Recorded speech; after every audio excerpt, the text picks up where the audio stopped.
ಅರಣ್ಯ ಇಲಾಖೆ ವಾಹನದ ಮೇಲೆ ಕರಡಿ ದಾಳಿ, ವಾಹನದ ಟೈರ್ಗಳನ್ನ ಕಿತ್ತು ಹಾಕಲು ಯತ್ನ. ರೈತರ ಜಮೀನಿನಲ್ಲಿ ಕರಡಿ ಹಾವಳಿ, ಜನರಲ್ಲಿ ಭೀತಿ. ವಾಹನದಲ್ಲಿದ್ದ ಅರಣ್ಯ ಸಿಬ್ಬಂದಿಗಳು ಪ್ರಾಣಾಪಾಯದಿಂದ ಪಾರು. ಬೆಳಗ್ಗೆ 6ರಿಂದ ಮಧ್ಯಾಹ್ನ 1ರವರೆಗೆ ಕರಡಿಯ ಹುಚ್ಚಾಟ. ರೈತರಿಂದ ಅರಣ್ಯ ಇಲಾಖೆಗೆ ತುರ್ತು ಕರೆ. ಶೆಡ್ನಲ್ಲಿ ಕರಡಿಯನ್ನ ಕೂಡಿ ಹಾಕಿದ ಅಧಿಕಾರಿಗಳು. ಚುಚ್ಚುಮದ್ದು ನೀಡಲು ಕಾರ್ಯಾಚರಣೆ. ಚುಚ್ಚುಮದ್ದು ಪರಿಣಾಮಕ್ಕೂ ಮುನ್ನವೇ ಹುಚ್ಚು ಹಿಡಿದಿದ್ದ ಕರಡಿ ಸಾವು.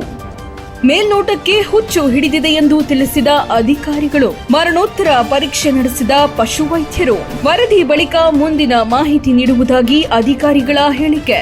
ತಹಸೀಲ್ದಾರ್ ಮಂಜುನಾಥ್ ಹಾಗೂ ಅರಣ್ಯ ಇಲಾಖೆ ಹಿರಿಯ ಅಧಿಕಾರಿಗಳ ಹಾಜರಿ. ಅರವಳಿಕೆ ತಜ್ಞರು ಹಾಗೂ ಅರಣ್ಯ ಇಲಾಖೆ ಅಧಿಕಾರಿಗಳಿಂದ ಸಾರ್ವಜನಿಕರಲ್ಲಿ ಸತ್ತಿರುವ ಕರಡಿ ಹತ್ತಿರಕ್ಕೆ ಬಾರದಂತೆ ಮನವಿ.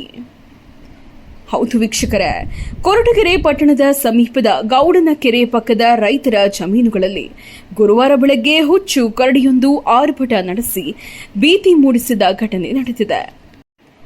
ಬೆಳಗ್ಗೆ ಸುಮಾರು 6 ಗಂಟೆ ಸಮಯದಲ್ಲಿ ಎಂದಿನಂತೆ ಜಮೀನಿಗೆ ತೆರಳಿದ್ದ ರೈತರು ಕರಡಿಯ ಅಟ್ಟಹಾಸವನ್ನ ಕಂಡು ಗಾಬರಿಗೊಂಡು ತಕ್ಷಣ ಅರಣ್ಯ ಇಲಾಖೆ ಅಧಿಕಾರಿಗಳಿಗೆ ಮಾಹಿತಿ ನೀಡಿದ್ದಾರೆ.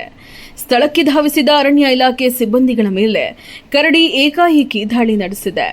ಕರಡಿ ದಾಳಿ ವೇಳೆ ಅರಣ್ಯ ಇಲಾಖೆಯ ವಾಹನದ ಮೇಲೆ ಹಾರಿದ ಕರಡಿ ತನ್ನ ಚೂಪಾದ ಉಗುರುಗಳು ಹಾಗೂ ಬಾಯಿಂದ ವಾಹನದ ಟೈರ್ಗಳನ್ನು ಕಿತ್ತು ಹಾಕಲು ಪ್ರಯತ್ನಿಸಿದೆ. ಈ ಸಂದರ್ಭ ವಾಹನದಲ್ಲೇ ಕುಳಿತಿದ್ದ ಸಿಬ್ಬಂದಿಗಳು ಕೆಲಕಾಲ ಆತಂಕದಲ್ಲಿ ಕಳೆದರು. ಕರಡಿ ಸ್ಥಳ ಬದಲಾಯಿಸಿದ ಬಳಿಕ ಸುರಕ್ಷಿತವಾಗಿ ಹೊರಬಂದು ಪ್ರಾಣಾಪಾಯದಿಂದ ಪಾರಾಗಿದ್ದಾರೆ. ನಂತರ ಕರಡಿಯನ್ನ ನಿಯಂತ್ರಿಸಲು ಅಧಿಕಾರಿಗಳು ಸಾಕಷ್ಟು ಪ್ರಯತ್ನ ನಡೆಸಿ ಕೊನೆಗೂ ಸಮೀಪದ ಶೆಡ್ ಒಂದರಲ್ಲಿ ಕರಡಿಯನ್ನ ಕೂಡಿ ಹಾಕುವಲ್ಲಿ ಯಶಸ್ವಿಯಾದರು. ಬಳಿಕ ಅರವಳಿಕೆ ತಜ್ಞರು ಬಂದೂಕಿನಿಂದ ಚುಚ್ಚುಮದ್ದು ನೀಡಿ ಶಾಂತಗೊಳಿಸಲು ಮುಂದಾದರು. ಆದರೆ ಚುಚ್ಚುಮದ್ದು ನೀಡಿದ ನಂತರ ಸುಮಾರು 10 ನಿಮಿಷಗಳಲ್ಲಿ ಪರಿಶೀಲಿಸಿದಾಗ ಕರಡಿ ಅದಕ್ಕೂ ಮುನ್ನವೇ ಮೃತಪಟ್ಟಿರುವುದು ತಿಳಿದುಬಂದಿದೆ.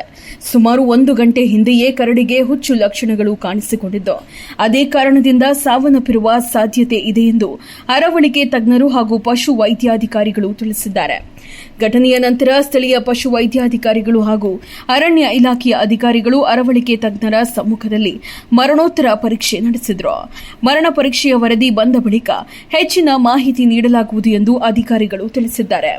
ಘಟನೆ ಸ್ಥಳಕ್ಕೆ ತಹಸೀಲ್ದಾರ್ ಮಂಜುನಾಥ್ ಸೇರಿದಂತೆ ಅರಣ್ಯ ಇಲಾಖೆಯ DFO Shashidhar, ACF Mallikarjun, Madhugiri RFO Suresh, Koratagere RFO Hanumantharaju, ಉಪವಲಯ ಅರಣ್ಯ ಅಧಿಕಾರಿ ದಿಲೀಪ್ ಕುಮಾರ್, ಅರಣ್ಯ ಪಾಲಕ ಮಂಜುನಾಥ್, ರಾಜಣ್ಣ, ನರಸರಾಜು, ಗಂಗರಾಜು, ನರಸಿಂಹಮೂರ್ತಿ ಸೇರಿದಂತೆ ಸಿಬ್ಬಂದಿಗಳು ಭೇಟಿ ನೀಡಿ ಪರಿಶೀಲನೆ ನಡೆಸಿದರು.